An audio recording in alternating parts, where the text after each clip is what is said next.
Well, this is also the birth of your phraseology, water off a duck's back, which you hear a little bit more later, and that's been getting a lot of attention as well. Well, and it was a phrase that, no, I don't think I've even divulged this to my viewing audiences thus far yet.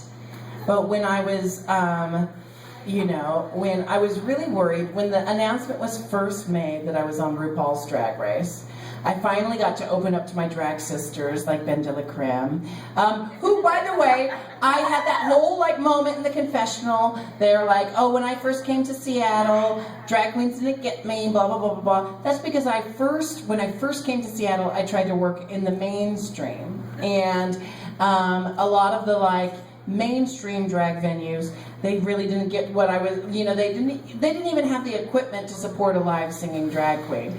And BenDeLaCreme came and saw me at a coffee shop show that I was doing at Roy Street Coffee and Tea, aka the Starbucks that calls itself Roy Street Coffee and Tea. AKA, it's a small little hole in the wall. Ben came and saw me and my music partner Richard Andreessen do our show The Vaudevillians, and Ben saw something in us, asked us to audition for her show Freedom Fantasia that year, and ever since then Ben and I have been, I don't know, I call her my peer, I call her my sister, I call her my collaborateur. She is a drag queen who's doing what I do and does it so well in her own way, we get to run parallel against each other without ever having to take the other one out. It's and it really, I saw you as a little green sprout, and if I'd known that you would have caught up with me so quickly, maybe I just would have not wondered that at all. But the point is, it took about a year of working my little hole-in-the-wall venues before I met drag queens like BenDeLaCreme and my dear drag sister Robbie Turner, who, when I said, I'm so nervous about the show airing, because there are certain things that as a drag queen, I know other drag queens are going to be like, how'd she even get on this show if she's getting the kind of critique she's getting? Because I'm decidedly campy. I'm decidedly a little bit tacky, a little bit stage left. That's the kind of drag that makes me happy. That's the kind of drag that I love to do.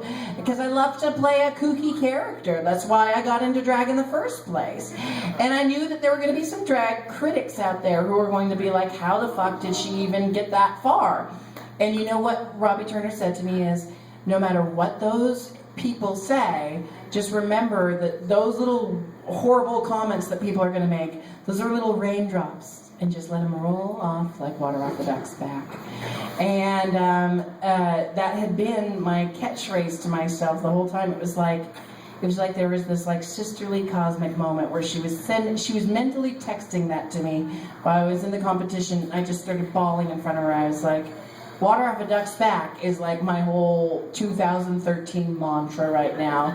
And the fact that people have identified with that mantra and have been able to incorporate it into their own day-to-day lives and their own professions and work, to me, no matter what happens in the end of this, I feel so lucky that I've gotten to share this experience with so many people who identify with the journey I'm going through on Drag Race, and that makes it all worth it for me, ladies and gentlemen. It's been amazing.